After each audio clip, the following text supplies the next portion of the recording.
안녕하십니까. 이번 외행성 프로그램에 선발되어 중국으로 파견된 중국 발해다줄게 팀입니다. 이번 영상은 지속가능한 발전 목표 SDGs의 의제를 반영하여 학생들이 글로벌 시각을 넓히고 다양한 문화와 환경에서의 지속가능성 실천 방법을 이해할 수 있도록 제작되었습니다. 이를 위해 중국 수찬을 방문하여 사례를 수집하고 직접 제작한 세계시민교육 수업 자료를 소개합니다. 이번 편은 SDGs 의제 13번에 의거하여 모든 국가에서 기후 관련 위험 및 자연재해에 대한 보건력과 적응력을 강화, 기후변화에 대한 조치를 국가정책, 전력, 계획의 통합, 기후변화 완화, 적응 영향 감소, 조기 경보에 관한 교육, 인식 제고, 제도적 역량 강화 등을 주제로 국외 실현 사례를 소개하겠습니다.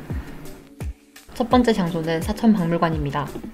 사천박물관은 사천성 청도에 위치한 주요 박물관으로 풍부한 지역 문화유산과 역사적 유물들이 전시된 중국 국공립박물관입니다.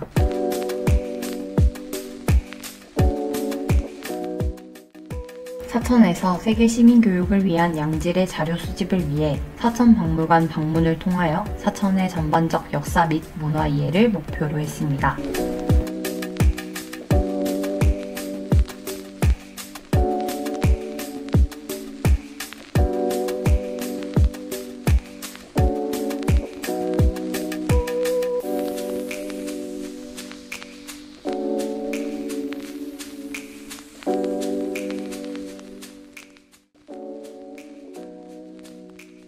사천박물관은 고대 유물, 민속재료, 예술작품 등을 포함하여 약 40만 점 이상의 소장품을 보유하고 있습니다. 특히 청동기 시대, 한나라, 당나라, 고대 중국의 중요한 역사적 시기의 유물들을 볼 수 있었습니다. 뿐만 아니라 교육 프로그램과 연구활동을 통해 지역 사회와 방문객들에게 문화유산의 중요성을 알리고 있습니다.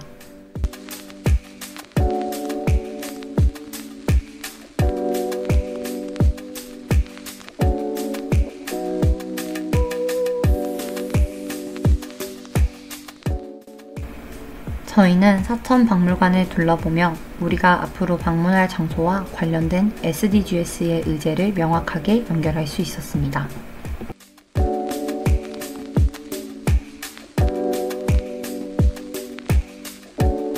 예로부터 물은 삶과 직결된 중요한 존재로 여겨졌습니다.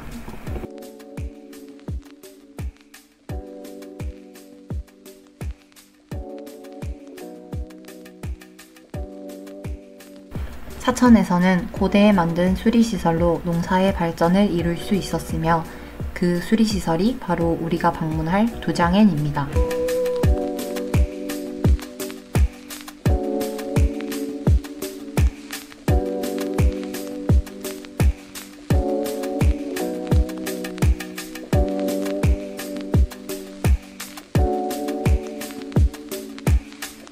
잘 만들어진 수리시설은 경제적 풍요로까지 이어집니다.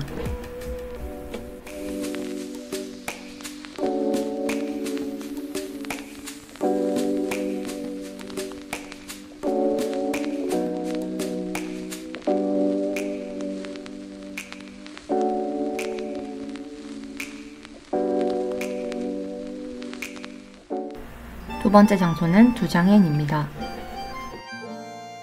고대시대의 SDGs 의제 13번의 실현 사례인 두장엔은 고대 수리시설로 강물의 흐름을 조절하고 농업 용수를 공급하는 역할을 하며 오늘날에도 여전히 사용되고 있습니다. 두장엔의 수리시설은 홍수 조절과 물 자원 관리에 기여하여 기후변화로 인한 극단적 기상현상에 대응하는 중요한 역할을 통해 기후변화에 적응하고 지속가능한 농업을 실현하는 데 중요한 사례입니다.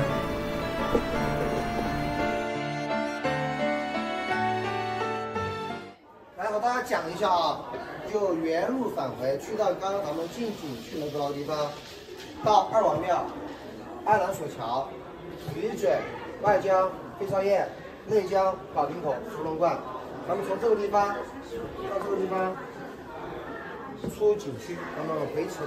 기원전 256년에 촉군태수로 임명된 이빙은 홍수 피해를 막기 위해 대책을 세웠으며 당시 기술력으로 산과 바위를 깎는 것은 어려웠기 때문에 공사 기간은 8년이 넘게 걸렸다고 합니다. 수로가 완성된 뒤에는 홍수 피해가 눈에 띄게 줄었고 수량 공급이 안정화되어 밀림으로 가득했던 수천 지역의 개발이 가속되었습니다.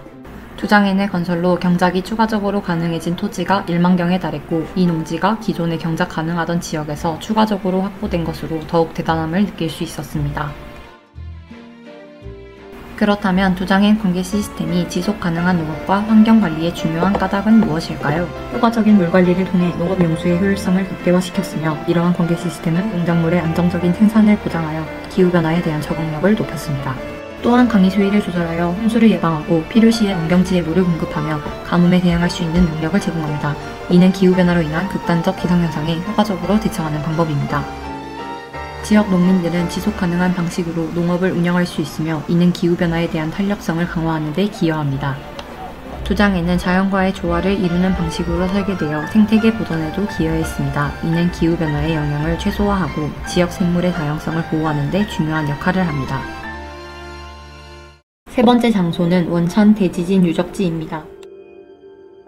현대의 SDGs 의제 13번 실현 사례로 원천 대지진 유적지를 방문하였습니다.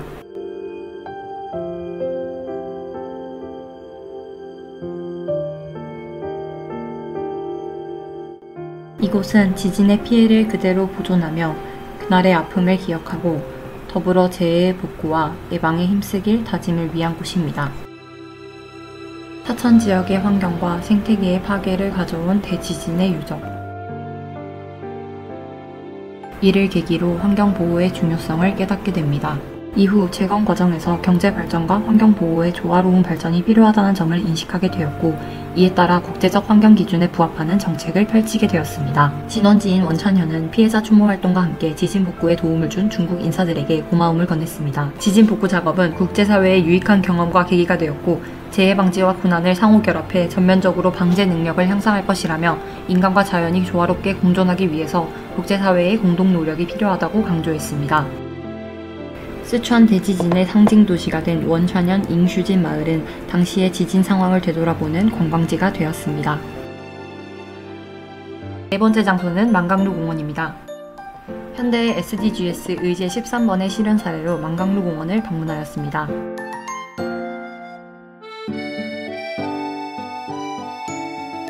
도심 한가운데에 위치한 대나무가 무성한 녹지 공간, 시민들이 자연을 즐기고 휴식을 취할 수 있는 만강루 공원. 도시화와 산업화로 인해 만강루 공원과 같은 녹지 공간이 줄어들고 있습니다. 이는 생태계의 균형을 무너뜨리고 다양한 환경 문제를 야기하고 있습니다. 앞으로 우리가 환경을 보호하고 보존해야 할 이유를 다시 한번 상기시켜준 공간이었습니다. SDGs의 환경 관련 의제를 적극적으로 실천하게 된 원인인 원천의 진원지 방문, 그리고 고대와 현대의 의제 실천 성공 사례인 두장엔과 만강루 공원의 방문으로 저희는 SDGs의 의제 실천의 중요성과 필요성을 몸소 느낄 수 있었습니다. 마지막으로 탄소 저감을 위한 공용 자전거가 보편화된 중국. 이 또한 환경 보호를 위한 방법 중 하나입니다. 이처럼 우리 모두 각자의 환경 보호를 실천해 보는 것이 어떨까요?